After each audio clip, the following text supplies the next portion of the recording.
Welcome back to Flicks Forum Podcast with Jesse, Heater and MJ. In this week's episode, we're looking at Netflix's 25th film, the 2014 drama Imperial Dreams, directed by Malik Vitthal, starring John Boyega, Rotimi Akinosho, Keke Palmer, Plummer and De'Aundre Bonds.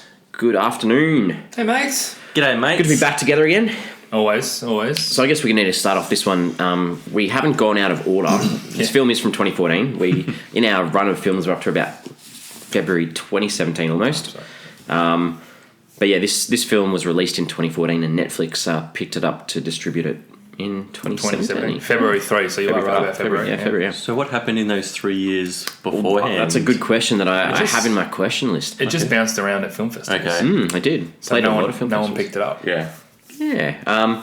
We always kick off our show by doing a quick little summary of the film. So it's called Fast Flicks. Heater, give us your Fast Flicks. All right, mates. So a young man is released from prison and tries to start a normal life while caring for his young son. Many obstacles stand in his way, including his uncle who wants him to return to the gangster life. Like it. Gangster.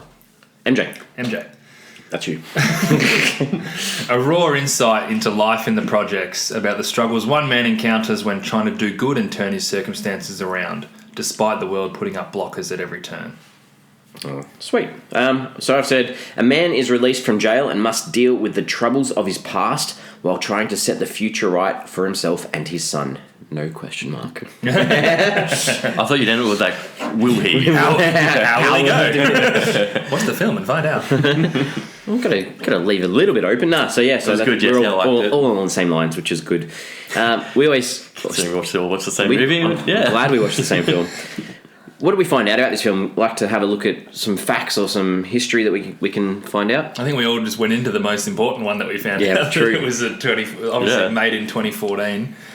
It was 3 years. So it premiered at Sundance on January 2014, and it didn't release on Netflix till Feb 3. So it's almost it's just over 3 full years of bouncing around domestic, international film festivals. It won the audience award at that Sundance film festival as well. It won a total of 10 awards across a variety of festivals, that's a lot of awards for a film that sits there for 3 years. But you know what? I can understand why no studio was jumping to release it as well.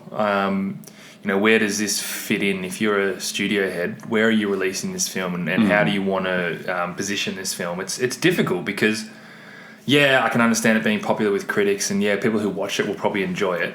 But I also think a lot of people will be like, oh, that's not for me. It's a bit too heavy, a bit too raw. I'll just stay away from that one. Yeah, I agree. I'm not sure if it was one that would have even done well in the cinemas kind of thing, and it did very much feel like a Netflix movie, like just one that you want to watch at home, I guess because of those reasons. And I wonder how much the decision by Netflix to pick it up had to do with John Boyega being in Star Wars, and obviously when he made this film that was not a thing. So I wonder if they go, look, there's probably a bit of a safer bet here that we can position him as our star and actually get some traction with it. I watched till the end of the credits because I was just a little bit intrigued. I always try to watch the credits. So the film was actually supported by the Sundance Institute feature film program, so with Time Warner as a fellowship. So the script was developed by a bunch of these people at the Jerusalem International Lab. So it's a television film school. So it's like a bunch of at this school where people have helped form this picture, which I thought was really interesting. Is that right? Yeah. So it's right at the end of the credits, hang around, and it's got at the end there, it's supported by this Institute Sundance to help build people with their screenwriting and creating a film, which I thought was really cool. I wonder it won an award at Sundance. Look after their own. I won the audience award though. Yeah, they probably knew. Yeah. The son in this Day, he's played by twins. I thought that was cool. I didn't know that until I saw the credits as well. So I thought that was cool. It's played by two twins. What was his real name? His full name was something Day or Day something or Daytona was his first name. Daytona, that's right. Which is a video game, isn't it? Dayton, wasn't it? There was an E on the end. I thought it was Daytona. But you know what? It was Dayton. Makes more sense. It wasn't Daytona. I'm pretty sure it's Dayton. That sounds small. Yeah, let's go with Daytona. That sounds better. Just thinking of going to time zone driving in Daytona now. Teenage parents, eh? That's what I was thinking the whole time. Like, this is a car racing game, isn't it? Well, I don't know how many people in the projects there were playing Daytonas, to be honest. Yeah. They're busy doing other things. What about the title? I thought this was an interesting title because it means a couple of different things. Yeah, go. Well, you go. I want to see if you've got the same thing as me. No, I'm just saying the title didn't resonate with me at all. If someone's like, "What movie did you see?" and if I said, "What movie did you say?" I saw Imperial Dreams, I'd be like, "Okay, whatever." Like it just doesn't stick with me at all. It intrigued me as to why it was titled this. I guess because I jumped on Netflix and I just saw the quick sentence summary of what it was, and I'm like, "Oh, Imperial Dreams." Okay, I'm not sure how that fits at all. I'm sure you've got some good insight. Also, obviously, towards the end of the whole gist of this is that he wants to break free from this hood or this gangster life, and he wants to write a book. So you see at the end he's typing away on this book and he titles it Imperial Dreams. So that's one of the reasons. Another thing that I picked up in the credits was where it was filmed. So the housing blocks that it was filmed, they're called the Imperial Courts housing.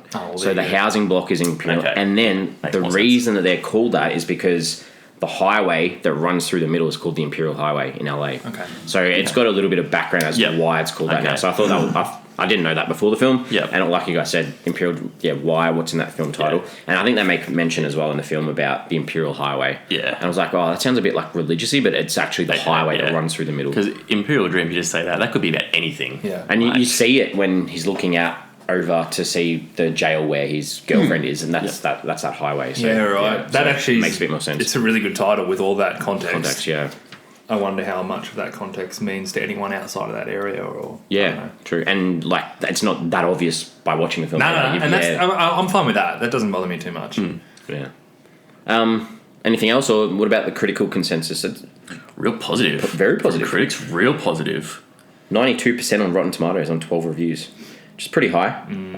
Would have thought of that more reviews for a film that's been around for especially with playing a lot of festivals. I thought it would be more than that with the critics. It seems like not what many. What was the audience rating? Audience was 83% on Rotten Tomatoes on 617. So it's still pretty on the low side. It's really had a 6.8 out of 10 on IMDb and a 3.4 out of 5 on Letterboxd. So they're big. That's the same score, isn't it? It's exactly the same. Yeah. It's pretty impressive. It's pretty big scores, but again, it's a really small sample size. So not a lot of people saw this film. Have seen this film. Yeah. So like I said, it's filmed in and around LA, and obviously around these Imperial Courts housing in LA. First feature film of the director. He'd done a few shorts before this. It was his first feature one though. Yeah. So very, very similar track record from. We should mention too. This is our 25th episode. Yay, 25. Yay, 12. It's half a century. That's pretty good. Oh, sorry, a quarter of a century. I'm getting there. It's half a half century. Half a century. I'm not good with maths. I think I've said that every episode. Yeah, we should have celebrated that. We should have celebrated that. Well done, boys. 25 episodes Good in, work, boys. and we're still making connections with how the directors are all pretty up and coming. Yeah. And we will hit a stage eventually where there are big name directors. Yep. It's going to happen. Absolutely, Because I think Angelina Jolie is probably one of the first ones that comes up. We've got Ricky Gervais already, though. We do have Ricky Gervais. Yeah. True. Did he directed that? Special Correspondence, he did. Oh, wow. I forgot already. Yep. So I'm doing well.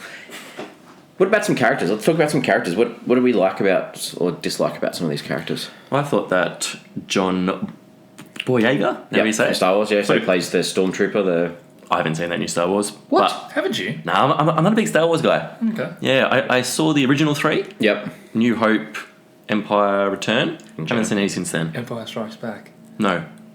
Is that the one? Is that what you're saying? Yeah, you said Empire, which is Empire Strikes Back. You said Empire. Like, everyone knows the name Empire Strikes Back. Yeah, no, you can just call going it, through them. Just going through them. Peter, I think you can just call it Empire and that's fine. Yeah, Jesse knew exactly what I meant. No, you can call it Empire, but when you say Empire Returns, that's what I'm getting alarmed. No, and then he was going to Return of the Jedi. Return of the Jedi. Sorry. I'm just quickly going through. Come on, mate. I thought you said Empire Returns, and I'm like, no, I'm sorry. Empire and then Return. But no, yeah, I saw those. So you're not familiar with Jar Jar Binks?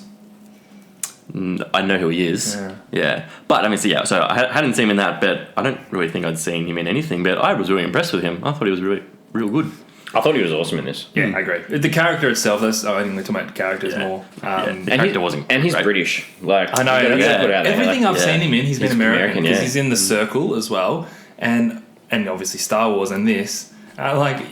Get yourself a British film, mate. You'll be a lot more comfortable. But he nails it. He does so well. He could have been an Eye-Boy. He could have been one of the gangsters in Eye-Boy. Really strong, thoughtful character. Yeah. Like the decisions that he makes would have been such difficult decisions. But you know what? They set him up in a way that I can't imagine him making the opposite of those decisions, right? And the one thing that I kind of didn't like about him was that he's obviously turned things around whilst being in prison. He's changed the way he thinks. He's changed his direction. I can't see him being anything other than that, right? I can't see, obviously, before he went to prison... Like where he was a gangster, obviously. Yeah, he was doing the wrong thing. He was doing enough to go into jail. It's hard to see that, isn't it? Exactly. I've got this thoughtful writer who's understanding of what he's doing. There's one scene where they tried to show him, like, where he pulls the gun on his uncle and all that sort of stuff, and even that wasn't really that believable. Like, it was like... No, it wasn't. And even then, like, his reason for doing it was, like, the right thing. Like, he kept... So that was the one thing I struggled with a little bit with him, because he was an excellent character, and he's like the only thing that kind of keeps the heartbeat of this film going. I thought the on-screen relationship between him and his son was fantastic. I thought excellent. That was great. And like, you really understood why he cared for his son, and he wanted a better life for him than he had. And you know, all he wants for him is to be safe, to go to school. But in that same way, he, like Bambi, he was looking out for everyone. Like, you know, he takes the bullet out of Gideon's arm. Like, even though this Gideon guy's obviously killed a kid, like, and done the wrong thing, he looks after his son. You know, his brother Wayne, like, he wants him to go to school. He wants the right thing for him, and he also tells him he's not allowed to go to do that car run. And even when the guy says he's going to do it, he's like, "No, you're not doing it." He was the one that like puts himself in trouble because Wayne was going to do it. Exactly. And you know, and even though he's got this strayed relationship with his mother, like, one of the opening scenes is he picks her up off the floor and puts her on the couch to make sure she's comfortable. So he's doing the right thing by everyone all the time. Still taking his son to see his mother, like to visit her in jail. Does the right thing by everyone. So but I really liked him as a character. Same. Any other characters you want to talk about? I didn't care much for his Uncle Shrimp. Glenn Plummer. I mean, he's trying to play that, you know, kind of the head gangster kind of guy in their thing. I didn't think his character was great compared to, you know, I've watched a lot of gangster movies. He wasn't great as a character, I didn't think. What do you think about... So what do you mean by that? Like, because I think, like, his expectation of Bambi... that he's just going to come back in and work. And if he doesn't work, it's like you're being incredibly disrespectful. Yeah, I just feel like there should have been a lot more kind of family involved in that. He can see he wants to go down the right path. He's got a young kid that it seems like the uncle had been taking care of a bit. Like, help out your nephew with his son if he wants to go on the straight and narrow rather than, nah, you're back in this as I'm throwing you out on the street. Like, I think the same thing as a 29-year-old white male living in Australia. Why can't you understand this guy's got a son? And I think you're supposed to think that. I think everyone who can't resonate with it. Exactly. But this is obviously what it's like. Exactly, and this is why it's so difficult what Bambi's doing. Yeah. Why do you because he's got that pressure. Why do you think it's called Shrimp? Is it because you can rip his head off and like he's done and dusted? I read a review where someone, one of the writers said, you know, Uncle Shrimp is like, you know, the cheesier the name, the harder the gangster or something like that. Like, I'm not sure where he pulled that from, but it seems like a weird name.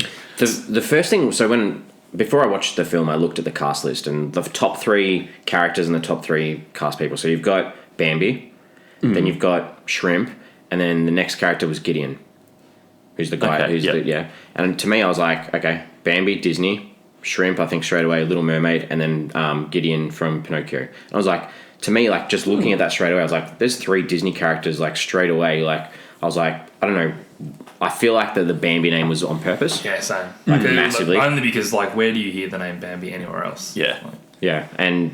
And he made a couple of like really distinct, like explicit sort of comments, like, you know, finding my way through the forest or the foster care forest and all these sorts of things, like for his son, with no guidance and all that sort of stuff. No mother, all that sort of stuff. So I don't know. I was just like, that was just my brain going overload. But I can see that. I didn't pick up on it, but I can definitely see it. Yeah, and like Anyway, anyone called Wayne in a Wayne? No, couldn't think of any Wayne. I was like, Wayne's World. It's a party time. No. But with Uncle Shrimp though, he kind of comes around a little bit. As I said, I agree with what you're saying about how unreasonable he's been, and he's supposed to seem incredibly unreasonable. Because then I'm sitting there going, what the hell is he supposed to do? Like, he has nowhere to go. As if you're kicking him out for this reason. Why don't you understand? I'm like, well, no, this is the situation that Bambi is in, and this is obviously the situation from a wider perspective of what people have to go through and how they get stuck in this life. But the scene where obviously when Gideon dies and you see that softer side of Shrimp, just for a little bit, because straight away he's like, here's your gun, let's go kill him. Yeah. And then obviously at the end when he has the upper hand on Bambi in the car and he talks about disrespecting him, and you see from his perspective, because I've done everything for you, I looked after your son, I raised you when you were a kid, don't you ever speak to me like that. And you can see in another world that he would just fire away. But on that though, like I think you find out at the end that Bambi went to jail because he covered for him. No. So like he, I think when I think he owes him more. Yeah, when Uncle Shrimp was like, I raised you, I took care of your kid, all this stuff. It's like, yeah, because I went to jail for you. I'm not saying Uncle Shrimp's a good character. Sorry, a good person. Yeah. But I do like the way they actually did flesh his character out. Yeah. You could understand where he's coming from, because I'm the same. Like 95% of people that watch this will be like, I don't relate with that at all. Why are you treating him like this? But I get it. I kind of get it, and I get what they're trying to say with it. And there was another scene like where they're sitting there with Shrimp, and Wayne's like asking him for money, and he's sitting there and he goes, "Here's some cash, just clean my house up for him." So he did have that thing like, okay, I can see you down and out. Just do something meaningless for me, and I'll give you some cash, sort of thing. So that's true. He did have a little bit there were times throughout where you saw he had a nicer sort of. There was something there. Something there. Yeah. He wasn't just this hardcore gangster.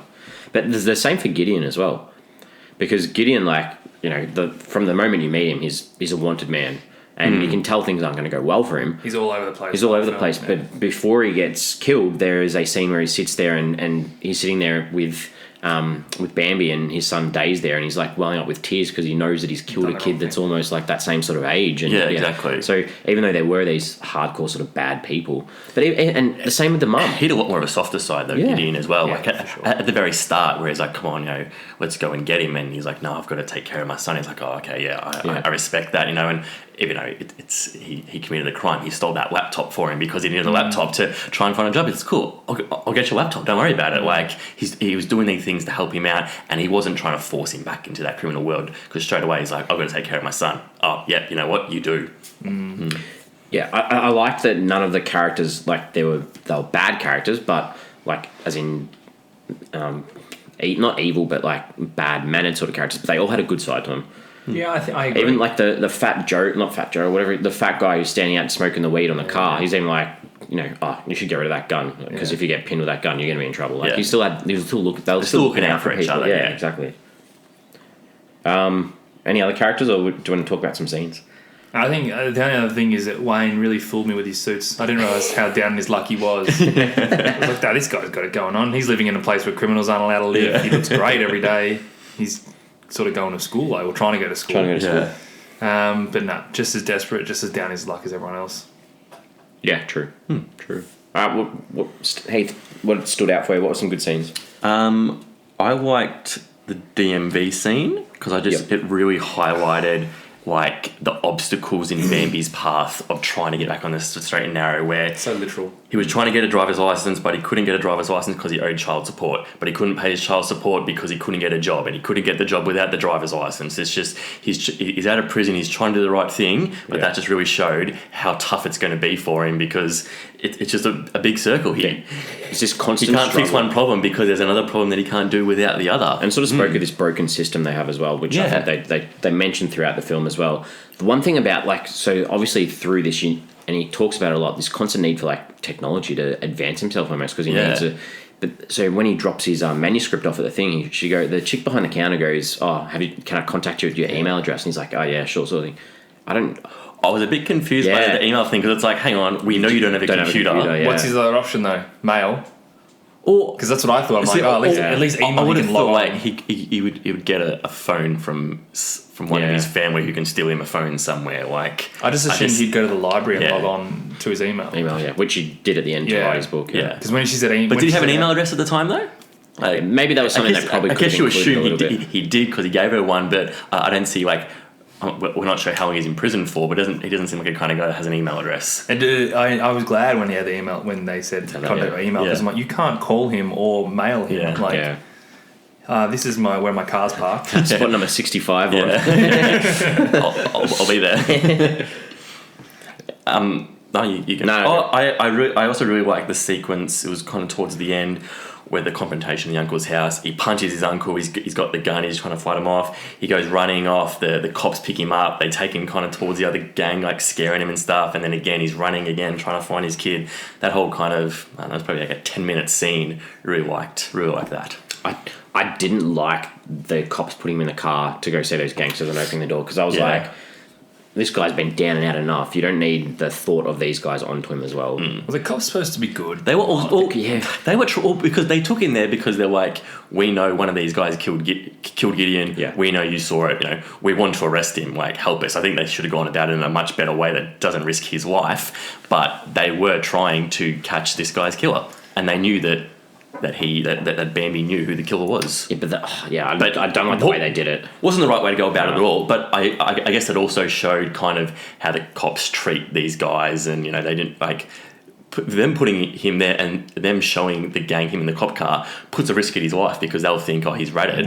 So I think it just shows another obstacle that Bambi has, in that the cops aren't giving him a fair go. He's done his time, he's out now, but he's still not given a fair go. But then the cops seem generally remorseful when he's like sorry about right at the end with the kid. Yeah. He's like, I'm really sorry. And I don't know, I couldn't quite tell because at the start they're like, what's the cop's name, Martinez or something.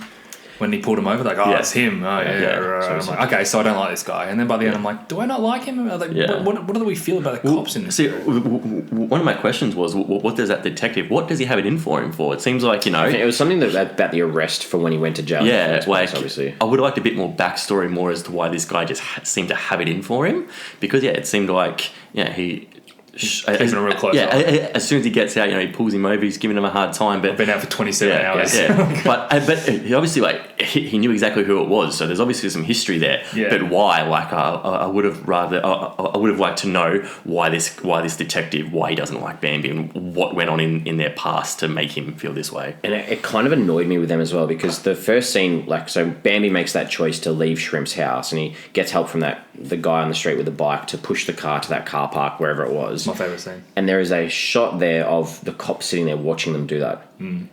So the cops have known from the very start of the film that he's living in a car. And then they decide at the end, because he's trying to find his son and they're living in a car, that they're going to rat him out then. So I think that the cops at the start watching going, he's moving out of Shrimp's house. I think it's a good thing. This is a good thing. Yeah. And then by the end, it was only because child services were alerted in the first place by him cutting his arm that the child services are probably like, hang on, this bloke doesn't live here. They might have gone to the cops and said, where is he?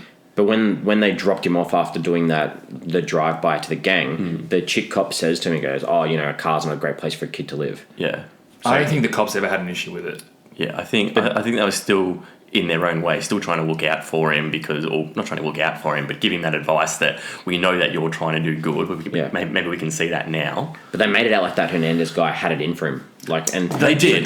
So but then by the end, I don't think he did. He seemed real remorseful when he was getting his kid taken off him. He was kind of like, look, I'm really sorry, Bambi, but it's just the way got to happen. What about when he pulls them over with Wayne in the car, and then they let Wayne get up first and makes that's what I'm saying. That's the first time. At the start, it was like, he's really got it in for him. But maybe then, because the movie goes on and he sees that, hey, you know what?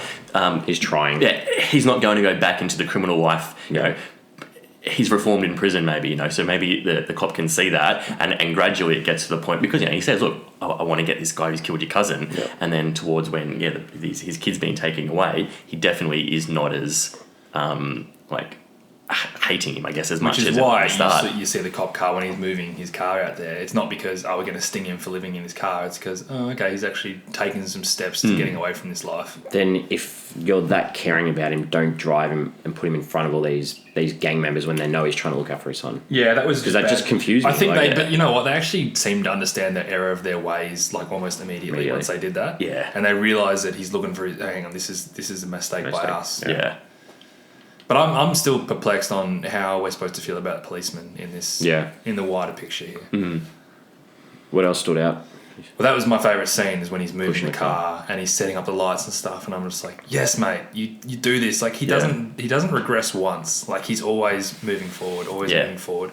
And to that point as well, I really liked the scene where he visits Day's mum in jail, and it just made me feel like there's enough going on for this character that he can turn it around. There's enough good things around it's going to be bloody hard to get around all this. But when he came up with her, and there's a bit of a fun relationship between the two of them, and I'm like, this guy has something not to live for, but he has something that there's a reason why he wants to make these changes. And I think it was also in one of the visits he tells her, like, I've been reading that they're going to let, they're going to cut sentences or something, so he's still taking interest in his boy's mother to say, hey, we can get you out earlier, I think.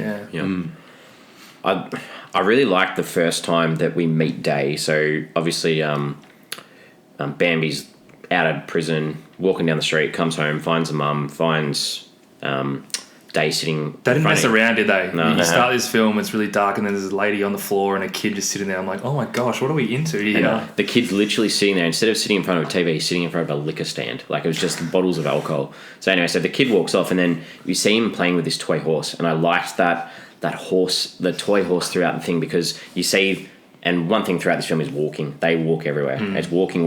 And as they walk, they see guys riding horses. And then there's that scene where he pays to get Day on the horse. And it's just this, every time it's to do, like, he's just a kid. Yeah. It reminds you that he's a kid. He rides a horse. He's loving life. And then what really got me was like that final scene towards the end where Child Protection are taking him and he's sitting in the backseat of the car, and then Bambi comes up and gives him that toy horse and just says, I'm going to see, you are a kid. This is okay because it's going to be best for you, but we're going to get there. We're going to get there in the end. Yeah. My only nitpick with this is, what the hell are those horses doing? Oh my God, I better say, in the middle of the projects in like this one little tiny block of land. How are there two horses there? Like, who owns them? Why are they living there? What were the horses doing there? Do they just go, hey, any kids want to have a ride for $5? That made no sense at all. The reason the horses were there in the project. I get it. They needed something. Yeah, they needed a to continue to refer back to, but that was. But that was just. It could have been a toy hippopotamus or something. Just a pond in the middle of it. I would have felt the same way about it. Because the horses just didn't fit. Yeah. Couldn't he like dogs or something? I didn't even... I was that into like what was happening. I wasn't even considering why there's horses here. Well, the first time it happened was when they were just walking. He's like, look, horses. I was like, what the hell are they doing there? Well, at first I'm like, there's going to be some police on horses going around. Then I'm saying, no, they're not cops. They're just people... Cowboys. On horses in... Central LA or wherever they were in LA in like the projects. I'm like, that doesn't fit. Yeah. That's strange. I like that, like this theme of like, or not theme, but like idea that he's writing this book to better himself. Like this book's his get out. It's to tell his story and move forward and share this with other people. But there are a lot of the lines that he was writing, and I don't think the voiceover did it justice. Like I feel like the voiceover sort of. It made it seem more corny than it was supposed to be. Some of the lines that were said. I don't know. I think it was a bit corny, and it's kind of okay. Yeah, I thought it was alright. I like the setup of like this location as well. Like the projects, like there's rubbish everywhere, the unmown lawns. There's like this guy doing a wheelie on the grass on like this ride-on mower, and that's right. there's dogs eating trash, and the constant helicopters overhead. We saw that multiple times. These helicopters, so it's a down and out area, and like we just spoke about it before when he goes and visits the mum in jail. Like as he visits, the first shot is you get this shot of the barbed wire fence and the American flag. So it's like these people are trapped in their own country. It doesn't matter if they're on this side of the fence or on that side of the fence. They're trapped. I thought that was cool. And the kiddie pool. What did you think of the kiddie pool? I thought the kiddie pool on the roof so that they could still have that connection with mum. Can you see that? Can you see the kiddie pool? And it sort of was nice. It sort of led on to water because like there were lots of scenes where they were washing in the shower, bathing, all that sort of stuff, and I liked in the sinks, in public toilets. That sort of reminded me a little bit of Pursuit of Happiness, like Will Smith. Massively, But like these were the best sons of like the son and dad together. Like it's because there was like no dialogue. The sound was just the two of them together, like enjoying the time together. The only lines I reckon Day had in the whole film were like okay and yes. Yeah. And what colour shirt do you want to wear? Yeah, yellow. Yeah. It changed a couple of times throughout the film. I couldn't keep track of what was going on though. But this whole every time they're washing, it leads to that final scene where they go to the pool. Yeah, he was in the pool. Yeah, and it's like we're being baptized together, sort of thing. And, I didn't like how literal that voiceover was. Yeah. And I like the scene in the car where Dave's he's just being a kid, he's humming, and it gives his dad like the periods. It's like he blows up. It's like this is a kid you got to remember. Yeah. Imagine how bored that kid would be. Oh my god, he was so bored. I know. That's my standouts. And no, it's good. Yeah, I've done mine. Yeah, all right. So what didn't stand out? What can we forget about this film? Well, as good as Bambi was to his son and trying to raise him and stuff, there was still a few scenes where like he swore in front of him, he was drinking in front of him, and he was smoking weed in front of him, which it felt like it didn't fit because of how good a father he was trying to be. But the swearing and drinking and smoking He gave up weed on in the front of swearing him. pretty quickly. He did. He was pretty fine to just swear in front of him. Yeah. Is what I mean. Yeah, Like, he didn't care about that. But kind of that end scene before he goes back to his uncle where he's talking to the guy in the car. He drinks beer, he smokes some weed, and his son's sitting right next to him. Bit iffy for me. In that same scene as well, he grabs the beer, takes the cap off, has a sip, and puts the cap back on, and puts it back. They're not wasteful, mate. They're not made of money. Someone else can have it. That was really weird. When Gideon was killed, did you see those guys that came out of the car to kill him? Some of the worst acting I've ever seen. I've got this down. They didn't look like gangsters. No, I reckon the like guys they doing were like the jump skips across the thing. Yeah, I'm like, I think we haven't hired anyone to actually kill him. Yeah. I'm like, oh, these boys over here, you guys can do it. Yeah, that's how it felt. It was woeful. I did not believe those two at all. There was were no not gun training or I'll tell you what. Yeah, they just weren't gangsters that fit into that film at all. Those two were bad. And we're talking about guys that were basically silhouettes. Like we didn't even have to see them. Yeah, they were still shocking. Yeah, they were bad. That was the worst.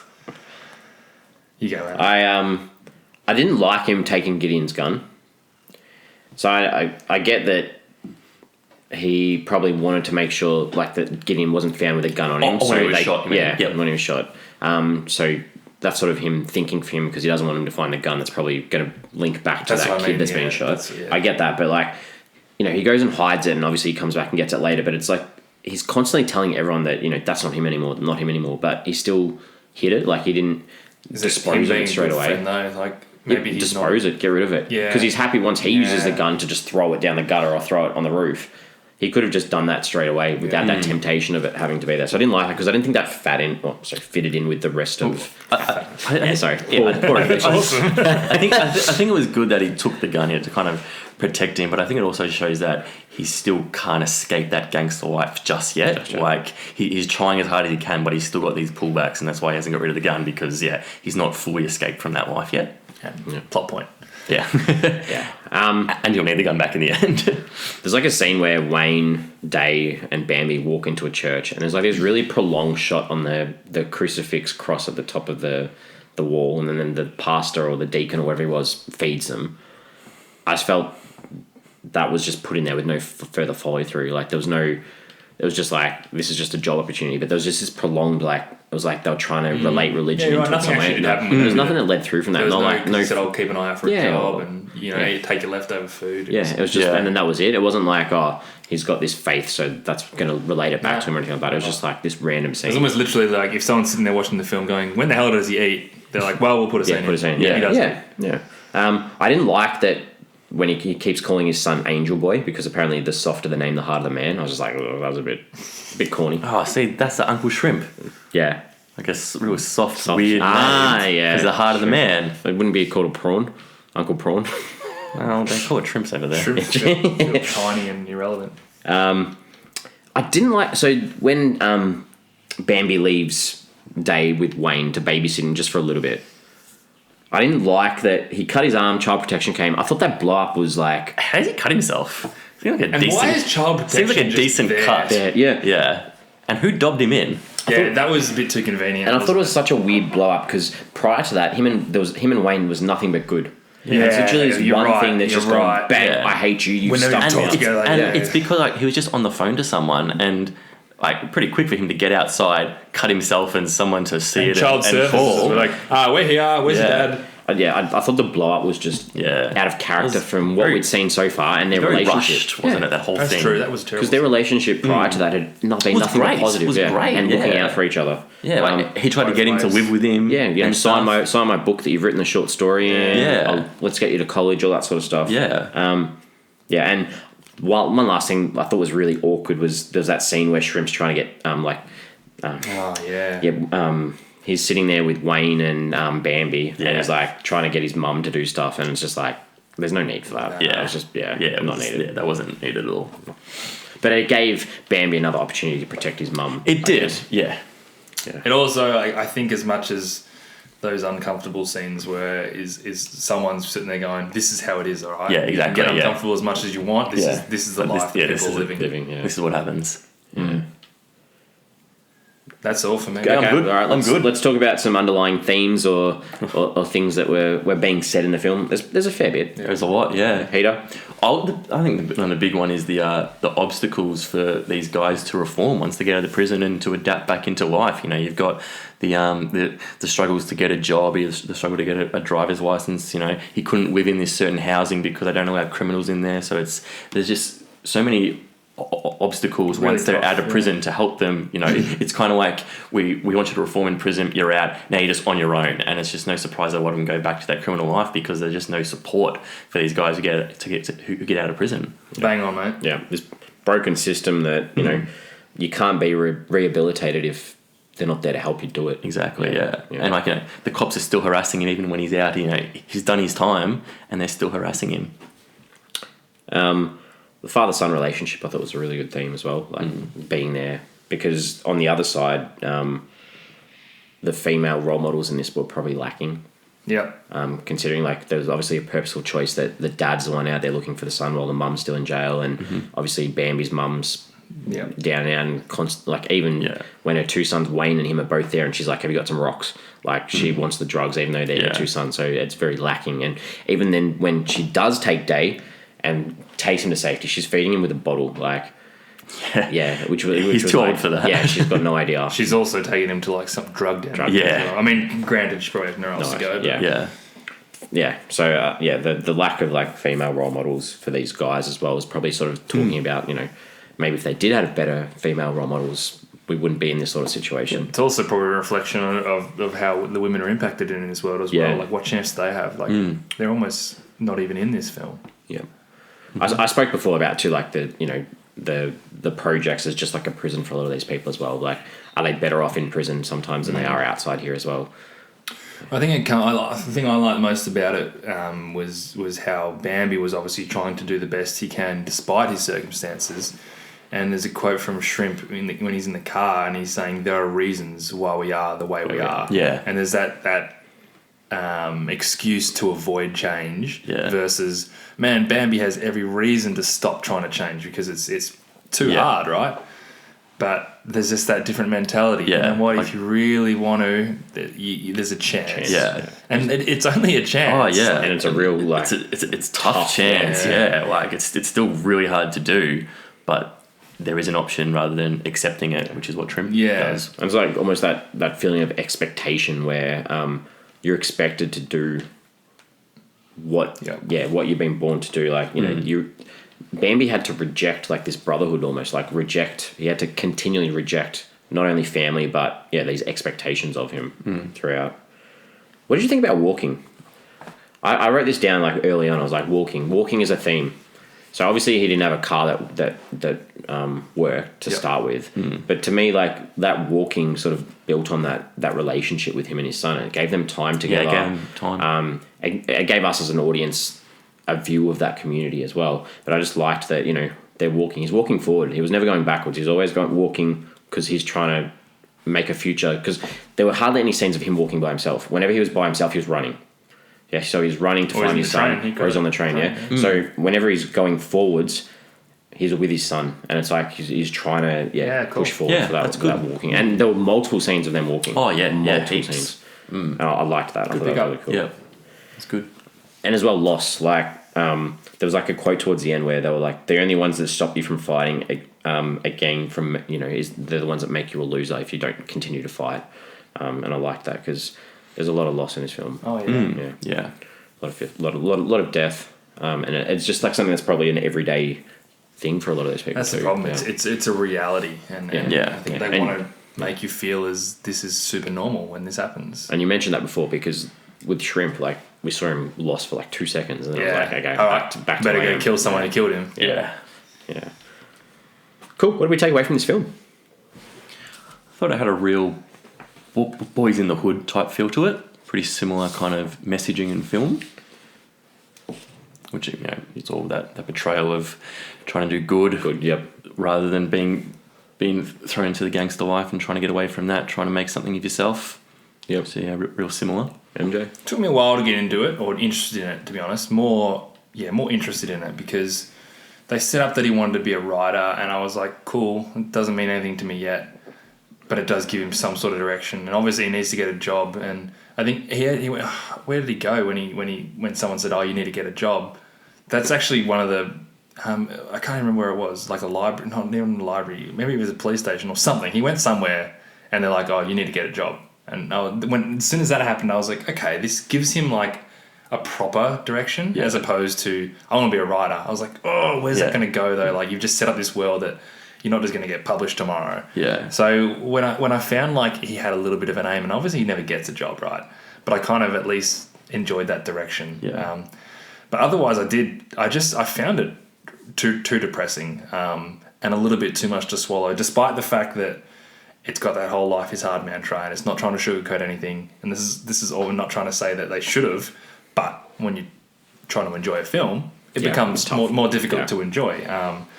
And I think the one thing that he cared for being his son, or one thing he cared for more than anything, he kind of lost at the end. Like, True. Like, I mean, he's going to see him, and you kind of hope they gave him that little nugget that, oh, maybe someone's going to publish him, or who knows what's going to happen. Like, they do set it up to have a little bit of positivity, but he doesn't end the movie with his son, and that was even more harder for me to swallow. Yeah. So it was a pretty depressing watch. It was a depressing film.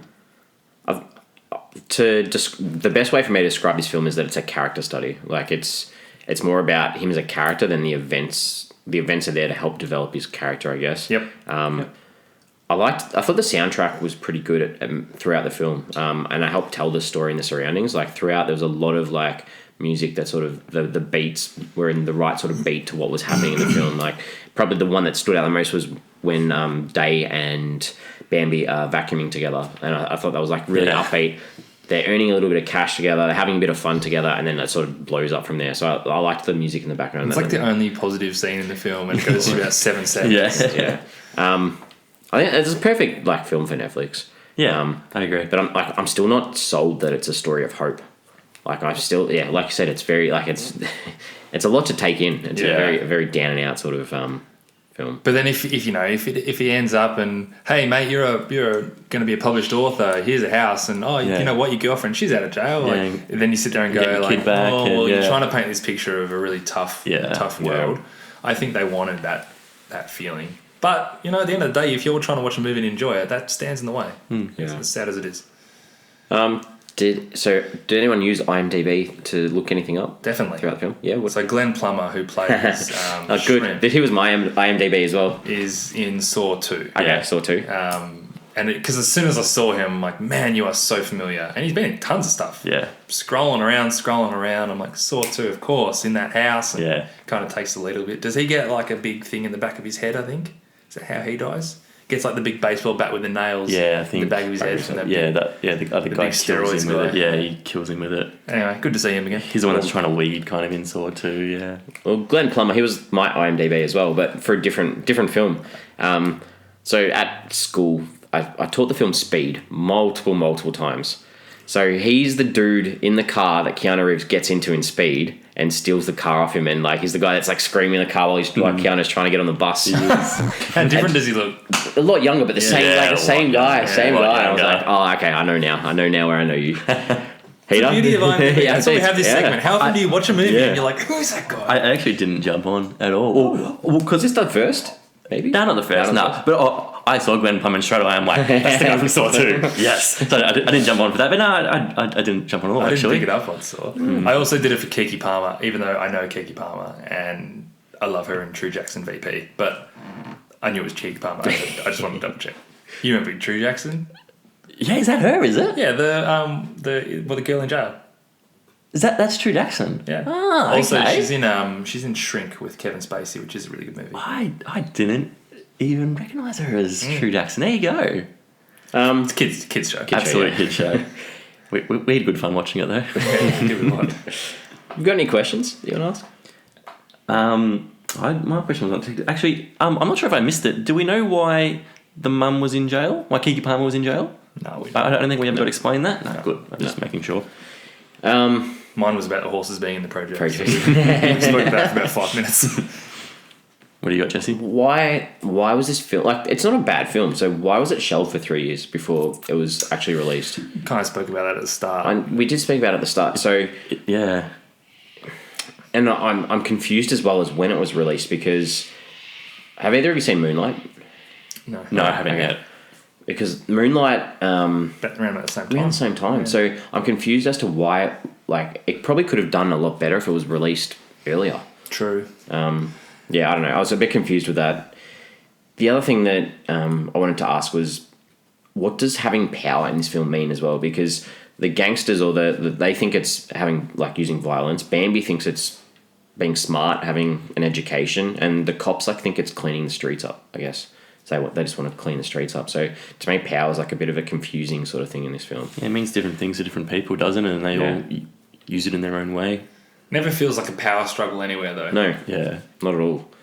Yeah, no one seems to have power over someone else. But like to end a film, like, you sort of like want to have this message that says, hey, this is where the real power stands, or where we think it stands, but it was sort of just this confused it stands differently for different people, I guess, as much as you can say. Good answer, Heater and MJ. No, it's Heater. It's Heater. All right, so on this podcast, we give our film a rating out of 5, and we always average it out to see what our overall response is. MJ, what do you reckon?